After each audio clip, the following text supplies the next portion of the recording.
The city was waking up slowly, the early light spilling through tall buildings and filling the streets with a soft golden glow. Arav walked through the glass doors of his office building as he did every morning, his steps calm, his face serious, his mind already filled with numbers, plans, and deadlines. He believed in control, in order, in keeping emotions aside. Everything in his life had a rule, a purpose, a clear direction. To most people, that discipline was admirable. To him, it was simply survival.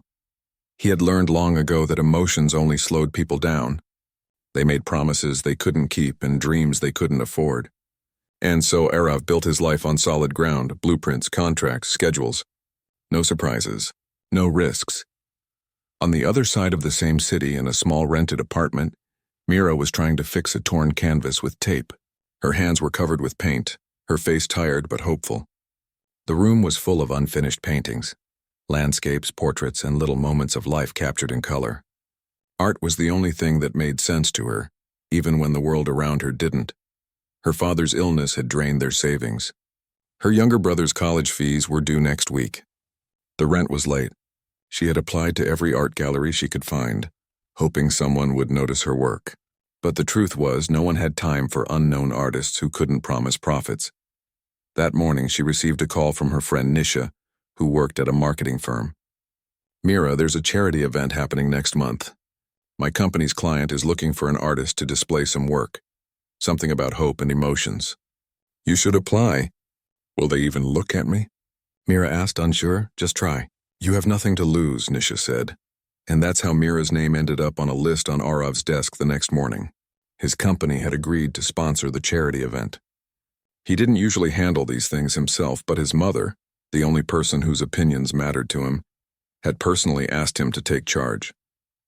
"It's not always about business, Arav," she had said gently. "Sometimes hearts need to be built too." He sighed, but he agreed. For her. When Mira walked into the meeting room that day, she was nervous. Her portfolio was clutched tightly in her hands, her palms slightly sweaty. Arav sat at the table, flipping through some documents, barely glancing up when she entered. "Good morning," she said softly. He nodded without emotion. "You're the artist?" "Yes, I'm Mira." "Sit." He looked at her work carefully, painting after painting, each one full of color, life, and emotion. It wasn't the kind of art he understood, but something about it made him pause. The faces in her portraits seemed real, alive. They carried feelings he had long forgotten how to express. "These are different," he said finally. "I just paint what I feel," Mira replied. "Sometimes that's enough," he nodded. "We'll use your work for the event. You'll be paid as per the sponsorship agreement." She smiled in relief. "Thank you. You don't know what this means to me." "I don't need to," he said quietly, closing the file. Their meeting should have ended there, but destiny, as it often does, had other plans. Over the next few weeks, Mira visited the office several times to coordinate the exhibition setup. Each time Arav was there, distant yet observing. She spoke with enthusiasm, her hands moving as she described her vision. He mostly listened in silence, though sometimes his eyes softened when he saw how passionately she believed in something so uncertain. His mother, Mrs. Kapoor, noticed the change in him. "You've been staying longer at work lately," she teased one evening. "It's just project work," Arav said. She smiled knowingly. "You used to come home by 8. Now it's 10. He looked away, pretending to be busy with his laptop, but inside he knew something was shifting. He wasn't sure what it was, and he didn't want to name it. A few weeks later, tragedy struck quietly. His mother's health, which had been unstable for months, took a sharp turn. The doctors said she didn't have much time left. Arav, who had built his life on fixing problems, now faced something he couldn't control. In her hospital room one evening, she held his hand and said, "Arav, promise me something. Anything. Ma, I want to see you settled before I go.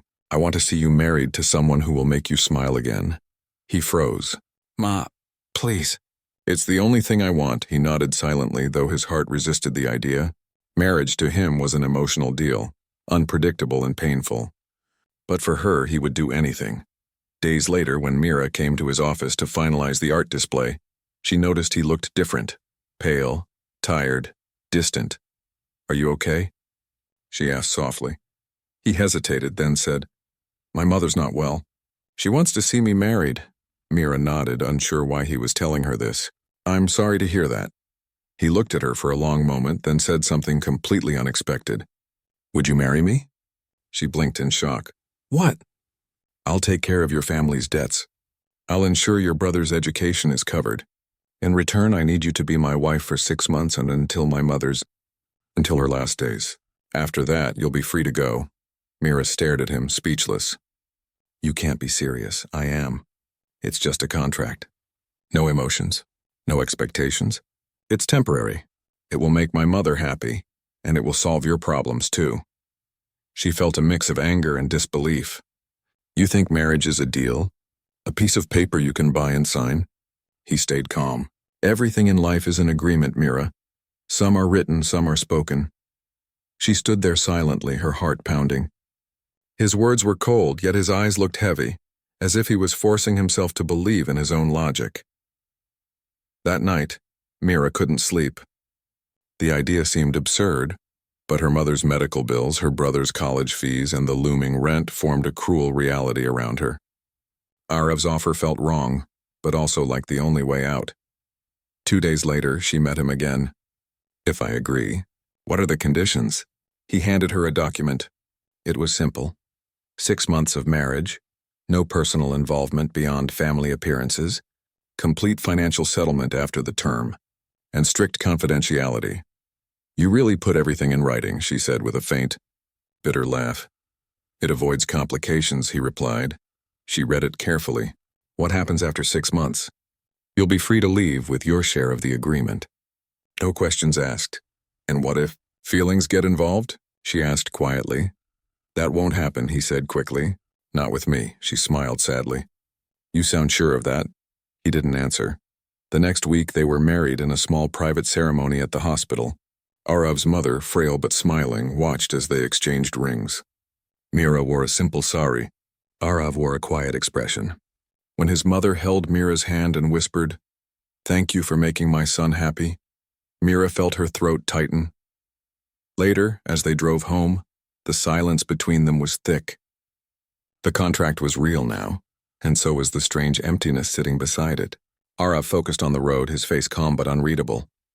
Mira looked out the window, watching the city lights blur into streaks of gold. When they reached his house, she was taken aback. Everything was spotless, perfectly arranged, almost lifeless. The walls were white, the furniture gray, the air still.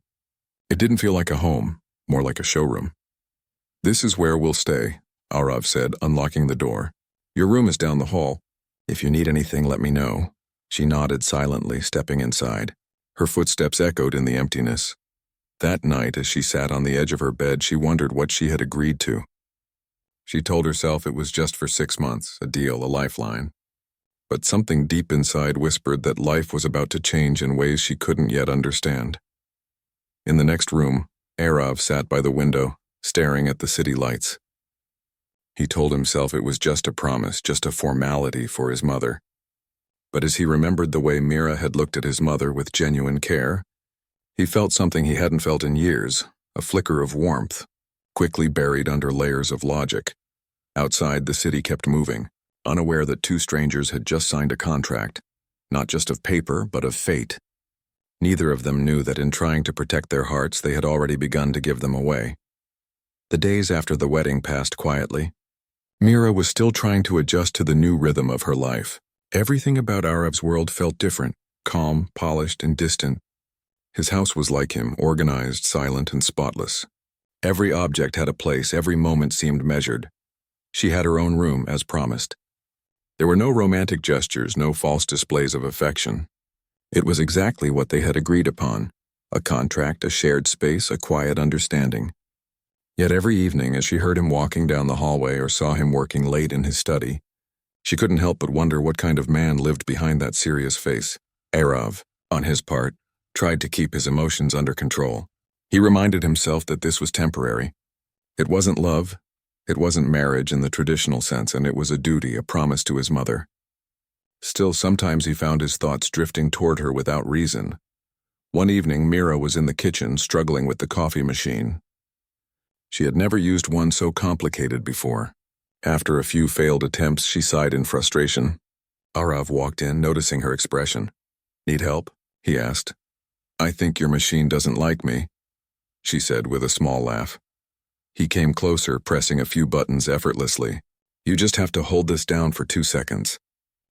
As the machine began to hum, she smiled. "You make it look easy." "I like things that follow instructions," he replied simply. Mira looked at him curiously. "And what about people?" He glanced at her briefly. "People don't come with manuals," she laughed softly. "That's what makes them interesting." For the first time, he almost smiled. That night, when Mira took coffee to Arav's mother in her room, the older woman looked up with a gentle smile. "You remind me of someone I once knew," she said. "Who?" Mira asked, curious. "My younger self," the woman chuckled softly. "Stubborn, emotional, but full of life. Don't let my son's seriousness scare you. He's kind even if he doesn't know how to show it." Mira smiled warmly. "He loves you very much." "I know," she said, looking distant. "But I worry he's forgotten how to love anyone else." Later that evening, when Mira returned to her room, those words stayed with her. She didn't know why she cared so much, but something about Arav's loneliness felt familiar, like a reflection of her own. In the following weeks, they started to settle into a quiet routine. Mira handled small household things: flowers in the living room, meals that didn't come from a chef, gentle music that replaced the heavy silence. Slowly, the house began to feel a little more like a home.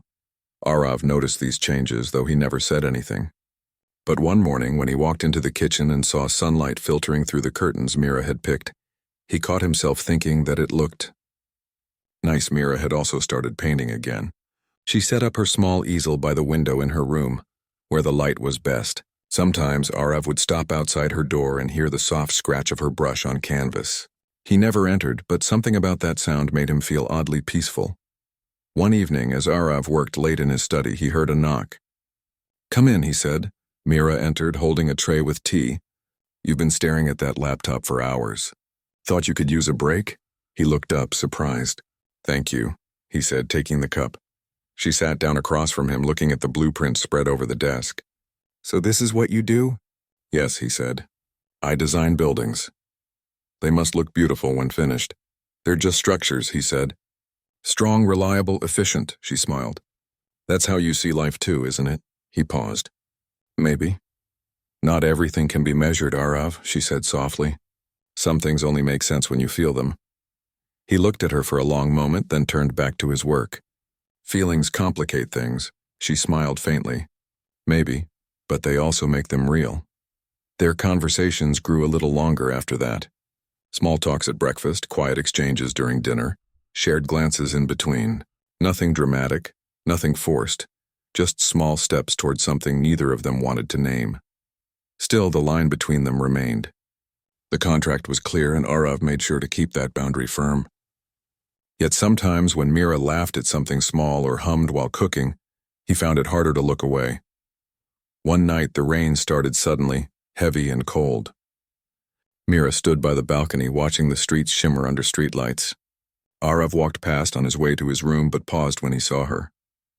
"You'll catch a cold," he said. "I love the rain," she replied, smiling. "It makes the world feel alive." He looked outside too. "I don't like things that I can't control," he said quietly.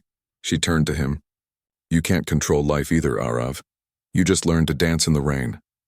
For a moment, their eyes met. It wasn't romance. It wasn't drama. It was something quieter, an understanding that went deeper than words.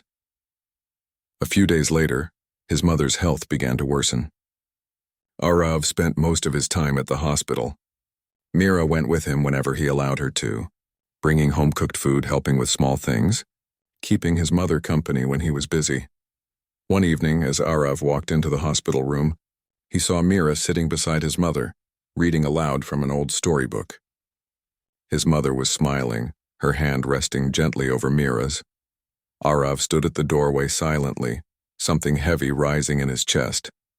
When Mira noticed him, she smiled softly. "She loves old stories," she said. He nodded quietly, his throat tight. He hadn't seen his mother that peaceful in a long time. That night, when they returned home, Arav stopped by Mira's door. "Thank you," he said simply. She looked up, surprised. "For what?" "For being there. For her, Mira smiled. She's easy to love. He hesitated, then said, I'm not used to people doing things they don't have to. Then maybe it's time you get used to it, she said gently. From that day, something began to change between them. Not in words, but in the quiet moments. When Arav came home late, he sometimes found a plate waiting for him on the table. When Mira worked on her paintings, she occasionally found fresh flowers by her easel. Neither of them spoke about these gestures, but both noticed. One evening, Mira was preparing soup when she accidentally cut her finger. It wasn't deep, but the sight of blood startled her. Arav, who happened to walk in, immediately rushed to her side. Let me see, he said firmly, taking her hand. It's fine, she murmured. Embarrassed, he ignored her and gently cleaned the cut, wrapping a bandage around it with surprising care. For a moment, neither spoke. The air between them felt still, fragile, alive. Be careful next time, he said quietly, looking away. I will, she whispered. After that night, things became even harder to define. They were still bound by their agreement, yet their hearts had started to ignore it. But fate, as always, had its way of testing people. One afternoon, Arav received a call from an old acquaintance, someone who had once been close to him, someone who had left without explanation. When he met her for coffee the next day, Mira happened to see them together outside a cafe. The woman laughed, touching Arav's arm in a familiar way. Mira felt something twist inside her chest, a feeling she had promised herself she wouldn't feel. When Arav came home that evening, he found Mira quietly painting.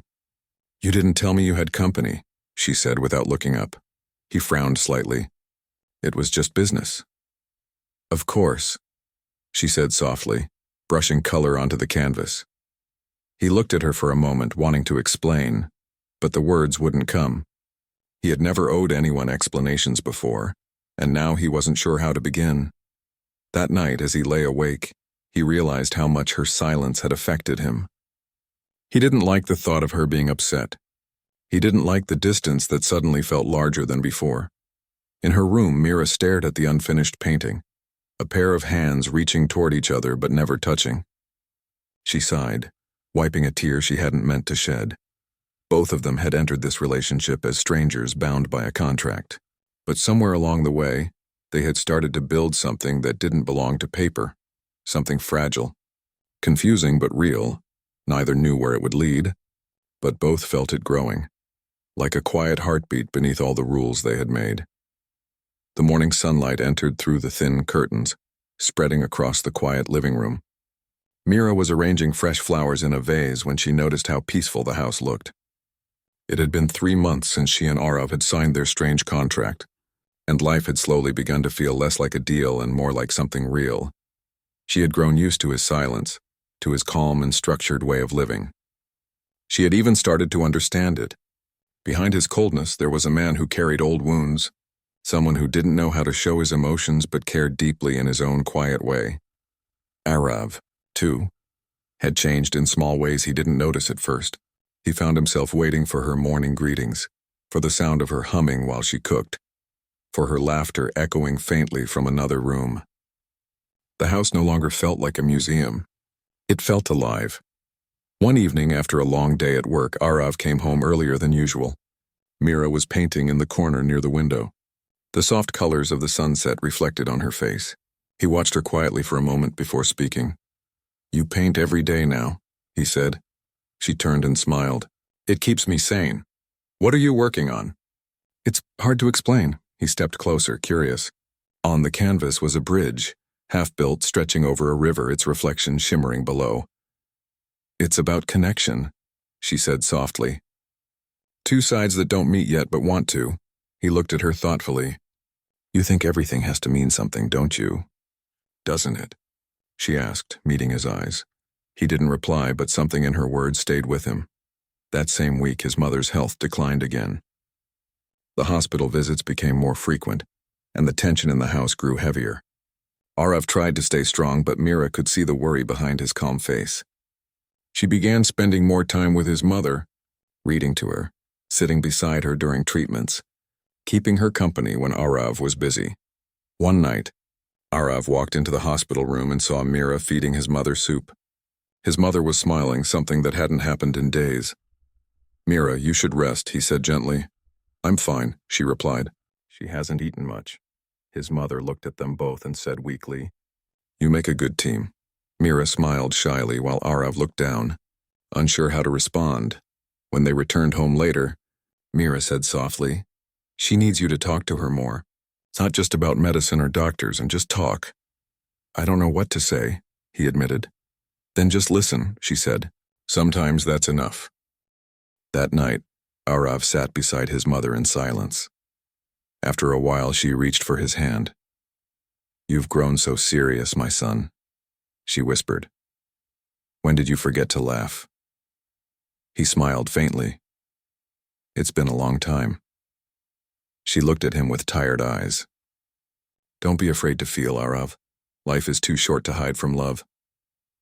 The next day, Mira found him sitting in the garden, staring at nothing. She walked over and sat beside him.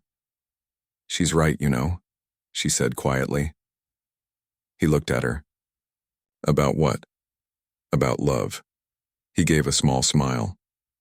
Love doesn't fit into my life. Maybe not, she said, but it might find its way in anyway. They sat there quietly for a while, watching the wind move through the trees. It was one of those moments that didn't need words. Simple, real, and peaceful. Days passed, and their bond deepened in ways neither of them expected. Arav started coming home earlier. He helped Mira with small things, fixing a shelf, making tea, even helping her clean up after painting. Their conversations became warmer, filled with gentle teasing and small smiles. But happiness has a way of being tested. One afternoon, as Mira was leaving the art supply store, she heard a familiar voice behind her. Mira? She turned to see a woman in her 30s dressed elegantly with sharp eyes and a confident smile. You're Arav's wife, right? The woman asked casually. Yes, Mira said carefully. And you are? I'm Ria. We used to be engaged. The words hit like a sudden cold wind. Mira blinked, unsure how to respond. Ria smiled faintly. He never mentioned me? Mira stayed silent. Ria continued. We were supposed to marry 2 years ago, but things didn't work out. Arav doesn't talk about it. He likes to pretend feelings don't exist. But I guess you already know that. Mira's hands trembled slightly. Why are you telling me this? Ria shrugged. Because I saw him recently. He invited me to discuss a business project. You should know what kind of man he is. He keeps his promises, but not his emotions. Without another word, Ria walked away, leaving Mira standing there in confusion and pain. That evening, Arav returned home to find Mira unusually quiet. She didn't greet him as warmly as she usually did. Is something wrong? He asked. No, she said softly, avoiding his eyes. He noticed her distant tone but didn't press. Later, during dinner, the silence between them grew heavier. Finally, she said, I met someone today. Ria. He froze for a second, then set down his spoon. Where? At the art store. She said you were engaged once. He nodded slowly. Yes, it was a long time ago. Why didn't you tell me? It wasn't important. She looked at him sadly. It seems important now. He sighed. We had our reasons. She wanted a different life. It ended quietly. Did you love her? Mira asked softly. He hesitated. At the time, I thought I did. Her heart sank, though she didn't know why. And now? Now, he said quietly. I don't think about it anymore. She nodded but didn't believe him completely. That night when she went to bed, her mind was full of questions. She knew she had no right to feel hurt. Theirs was a contract, not a real marriage. But somehow the thought of him meeting his ex made her chest ache. The next few days were tense. Mira kept her distance, focusing on her paintings. Arav noticed the change but didn't know how to fix it. Every time he tried to speak, she found a way to end the conversation politely. One evening, while cleaning the living room, Mira found a file on the table with Ria's name on it. It was a business contract, nothing romantic, but seeing it made her feel even more foolish. She quietly placed it back and went to her room, tears stinging her eyes. Arav found her there later, sitting in the dark. "Why are you avoiding me?" he asked softly. "I'm not," she said, her voice barely above a whisper. "You are," he said. "If it's about Ria, it's not what you think." "Then what is it?" she asked, finally meeting his eyes. "What are we, Arav? Just two people pretending?" He stepped closer, struggling to find the right words. "You know what this is, Mira. We agreed." "Yes, a contract," she interrupted bitterly. "No emotions, no involvement. But tell me honestly, can you really live like that?" He looked at her silently. "I'm not asking for anything," she said, her voice trembling. "But don't pretend nothing's changed between us." He turned away, unable to look at her. "It's better this way." "For who?" she asked softly. He didn't answer. The silence between them grew again, thicker, colder. Mira spent more time alone, while Arav buried himself in work. The warmth that had begun to bloom between them slowly faded into distance. One evening, Arav came home late and found the lights in the living room still on. Mira was asleep on the couch, a half-finished painting beside her. It showed a bridge, again, this time broken in the middle, the two ends drifting apart. He stood there quietly, staring at it. Something inside him hurt in a way he couldn't explain. He reached out and gently covered her with a blanket before turning off the light. In his study, he sat staring at the contract they had both signed months ago. Every word suddenly felt heavy, cold, meaningless. For the first time, he realized that what he had built to protect himself was now the very thing tearing him apart. In her room, Mira woke briefly, sensing his presence nearby. She looked toward the closed door, her heart aching with unspoken words. Neither of them knew how to fix what was breaking. Both were too afraid to cross the line they had drawn, the line between duty and love. But deep inside, both hearts had already crossed it. Days turned into weeks, and the distance between Arav and Mira quietly grew. It wasn't the kind of distance that could be seen. They still lived under the same roof, shared meals, exchanged polite words, but something invisible had built a wall between them. The easy smiles, the small conversations, the warmth, all of it had begun to fade. Arav noticed it every morning when he saw her sitting silently at the table, her eyes fixed on her teacup instead of him. Mira noticed it every night when she heard him working late in his study, the soft glow of his lamp spilling into the empty hallway. Neither spoke about it. Both carried the silence like an invisible weight. One evening, Mira was cleaning the bookshelf when she found the envelope, a white one tucked between two thick files. Her hands hesitated before she pulled it out. It was dated from the day they got married, and the title read, "Contract Agreement." She had almost forgotten about it. Her heart sank as she read the lines. 6 months only, no emotional attachment, no personal interference. The words felt heavier now than they had months ago. Back then, she had signed it out of necessity. Now it felt like a cruel reminder of how fragile everything between them truly was. She folded the paper and placed it back, her fingers trembling. That night, when Arav came home, she tried to act normal, but her heart was no longer calm. At dinner, he noticed her quietness. "You're not eating," he said. "I'm not hungry," she replied softly. "Are you upset about something?" She looked up, her eyes tired.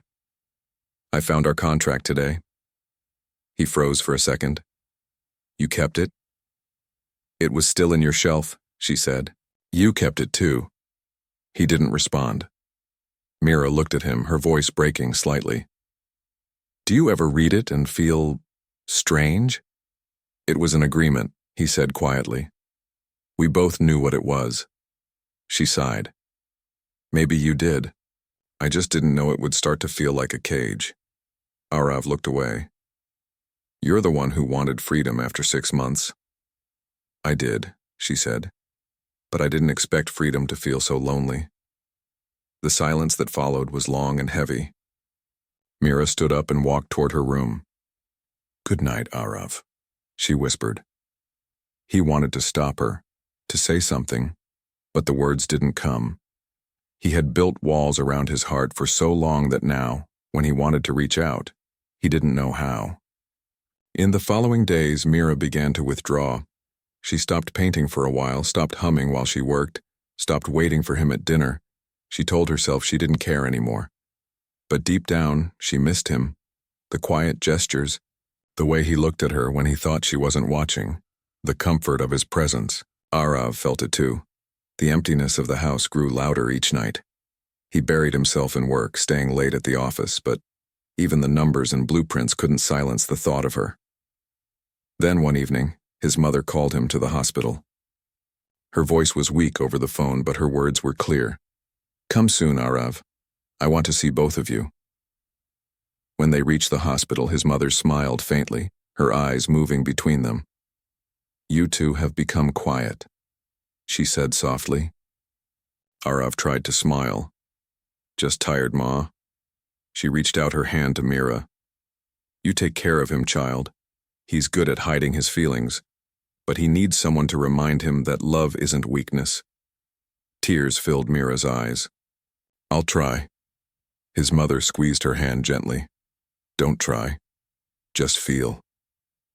A few days later, his mother passed away peacefully in her sleep. The loss hit Arav harder than he expected. He had prepared for it for months, but when it finally happened, he felt something inside him crumble. The house felt colder than ever. Mira tried to stay by his side, but he withdrew completely, burying himself in silence. One night, she found him sitting alone on the balcony, staring at the city lights. His eyes were red, his face expressionless. "You should rest," she said softly. He shook his head. "I can't." Mira hesitated, then sat beside him. "She loved you more than anything. You gave her peace." He didn't look at her. "And now she's gone." "She's still here," Mira said quietly, placing her hand on her heart. "Just not the way you want." Arav looked at her then, really looked. There was something in her eyes he hadn't noticed before. Strength mixed with tenderness, sadness mixed with care. It made him want to speak, to confess, but before he could say anything, Mira stood up. "You should sleep," she said gently. "Tomorrow will be better." But tomorrow wasn't better. In fact, it was the day she decided to leave. That morning, while Arav was at the office, Mira packed her belongings quietly. The contract had ended the previous week, and she realized she had been waiting for a sign. Some word, some gesture from him to make her stay. It never came. She wrote a short letter, folded it neatly, and left it on his desk. When Arav returned home that evening, the house was silent. For a moment, he thought she was in her room painting. But when he called her name, there was no reply. He saw the empty shelves, the missing suitcase, and finally the letter. He unfolded it slowly. "Arav, our agreement has ended, but my heart doesn't know how to end what it feels. I came into your life because of a promise. I'm leaving because I need to find myself again. You taught me strength. You also taught me pain. I wish you peace, even if it's without me." The letter ended there. No dramatic goodbye, no demand for love. Just quiet words that felt like tears on paper. Arav sat down, the letter trembling in his hands. He read it again and again until the words blurred. He wanted to go after her, to stop her, but something inside him froze. Maybe it was pride, maybe fear. Maybe he truly believed she deserved a life unchained from his silence. That night he didn't sleep. He walked through the empty rooms, touching the little things she had left behind. A cup she used for tea, a painting she hadn't finished, a soft scarf on the chair. Everywhere he looked, he saw pieces of her, and for the first time he realized how much she had become a part of his world. The next morning, he went to work as usual, but nothing felt the same. The office walls seemed dull, the meetings meaningless. When his assistant asked if he was okay, he just nodded, pretending to be fine. Days passed, and he tried to move on, but every small thing reminded him of her. The smell of rain, the sound of her laughter that still echoed in his mind, the sight of her favorite corner in the house. One evening, as he was cleaning his study, he found her sketchbook under the table. Inside were drawings of him, not perfect, not polished, but full of emotion. In one sketch, he was smiling faintly, something he didn't even remember doing. Beneath it she had written in small letters, "The man who forgot how to feel." He stared at those words for a long time. Then he closed the book and pressed it against his chest. For the first time in years, he cried. It wasn't loud or dramatic, and just quiet tears that carried all the words he had never said, all the feelings he had buried deep inside. Outside, the rain began to fall, soft and steady. The world felt heavy, yet clean, as if washing away everything that had been unsaid between them. Arav sat by the window until the storm passed, and when the first light of dawn touched the sky, he made a silent promise to himself that he would find her, not as part of a deal, not as an obligation, but because he finally understood what his heart had been trying to tell him all along. He didn't know where she had gone, but he knew he had to try, because some contracts end on paper, but not in the heart. Months passed quietly after Mira left. Arav went back to his routines, but nothing felt the same. The house, once filled with small traces of her laughter and gentle chatter, now stood silent. He woke up early every morning, made coffee for one, and buried himself in work until late at night. He told himself he was fine, but deep inside he carried an ache he couldn't name. Every evening he would return to an empty home. Sometimes he would walk past her old room and pause outside the door, as if expecting to hear her humming again. But there was only silence, the kind of silence that hurts. One night, while looking for a project file, he opened the storage cabinet where Mira used to keep her art supplies. Among a pile of old papers, he found a large rolled-up canvas wrapped in cloth. Curious, he opened it carefully, and his heart stopped for a moment. It was a painting of him, not the serious, stiff version he saw in mirrors, but a softer one, smiling faintly, eyes filled with warmth. Below the painting, in her delicate handwriting, were the words, "The man who forgot how to feel." Arav stood there for a long time, staring at it. The painting seemed alive, as if she had captured a part of his soul that even he didn't know existed. He remembered how she used to sit for hours with her brush, quietly observing him. He hadn't realized back then that she wasn't just painting his face, she was trying to paint his heart. He gently placed the canvas on his desk. For the first time in months, he felt something stir inside him. Regret, love, longing, all tangled together. That night, sleep didn't come easily. He kept seeing her face in his mind. The way she smiled shyly, the way she looked away when she was nervous, the way her eyes held both strength and kindness. By morning, he made up his mind. He couldn't let the story end like this. He had to find her. The next day, Arav took leave from work. He started with the art studio where she used to paint. The manager recognized her immediately. "Yes, she used to come here often," the man said. "She left a few months ago.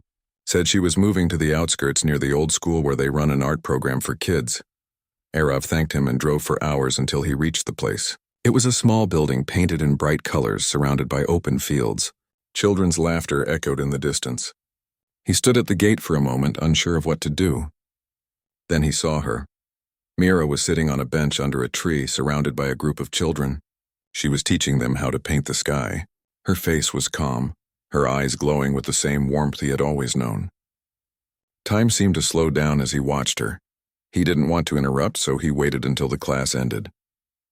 When she finally looked up, their eyes met. For a second, everything around them disappeared.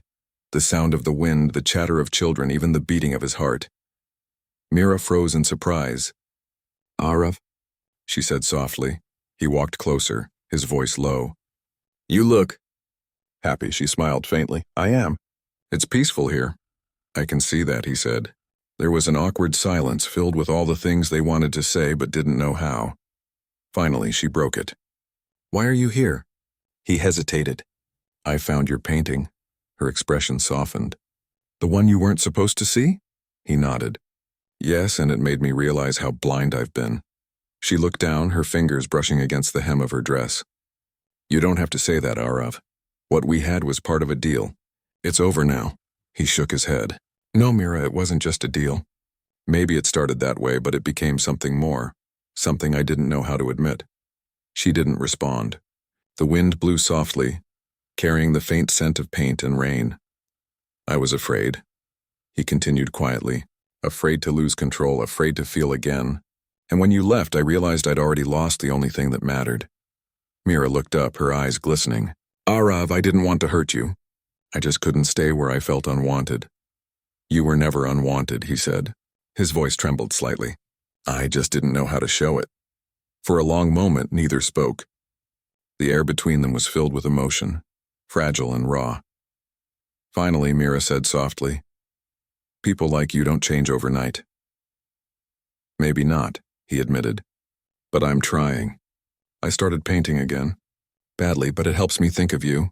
That made her smile. You painting? That I have to see. He smiled too, a small, genuine smile. Maybe one day. The children called out to her then, breaking the moment. She turned to them, waving, and then looked back at Arav. Do you want to come inside?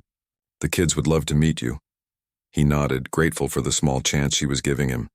Inside, he watched as she interacted with the children, kind, patient, full of life. She was exactly where she belonged. When one of the kids accidentally spilled paint on his shirt, Mira laughed softly and helped clean it. Arav looked at her, realizing just how much light she carried. Light that once filled his dark world. Later that evening, when the children left, they sat outside again, watching the sunset. I don't expect you to forgive me, Arav said quietly, but I wanted you to know I'm sorry and for everything. For the words I didn't say and for the ones I should never have said. Mira was silent for a while, then said, You don't have to apologize. We both made mistakes. Maybe we were meant to teach each other something, not stay forever. Maybe, he said softly, but I'd still like to try again. She looked at him surprised. Try again? Yes, he said. Not with contracts or promises written on paper. Just with honesty. Her eyes filled with emotion. And what if we fail again? He smiled gently. Then at least we'll fail together this time. There was something sincere in his voice that touched her deeply. She looked away for a moment, then back at him. You've changed, she said quietly. I had to, he replied. You showed me what I was missing. The sun dipped lower, casting a warm orange glow across the field. For a while they just sat there in silence, letting the moment speak for them. As the first stars appeared, Arav reached into his pocket and took out a folded piece of paper. He handed it to her. What's this? She asked. He smiled faintly. A new contract. Her eyebrows rose. You're joking. Open it, he said. Mira unfolded the paper. It wasn't typed like the old one. It was handwritten. At the top it said, Contract of the Heart. She read it slowly. This is not a contract of convenience, but a promise of love. No time limit, no conditions. Just us. Below it, his signature, and a small sketch of two hands intertwined. Tears filled her eyes. Arav. I know I don't deserve another chance, he said softly, but I'll spend my life trying to. She looked at him for a long moment, then smiled through her tears. You always were terrible with words, but this time you said enough. He laughed quietly, the sound mixed with relief. She took the paper, folded it carefully, and placed it close to her heart. I'll sign it, she said gently, but not with a pen. He looked at her, puzzled. Then how? With trust, she whispered. Arav reached out, taking her hand in his. They stayed like that under the wide open sky. Two souls who had finally learned what love meant. Not perfection, not promises, but presence. The stars shimmered above them as the cool breeze wrapped around their quiet laughter. For the first time in a long while, everything felt right. Not because life was perfect, but because they had stopped running from what was real. That night, as Arav drove back home, he felt lighter than he had in years. Mira watched him leave from the doorway, her heart calm. She didn't know what the future held, but for the first time she wasn't afraid of it. Love, she realized, wasn't about contracts or control. It was about courage. The courage to feel, to forgive, and to begin again. And somewhere between the lines of the old contract and the new one, they found something far greater. Peace.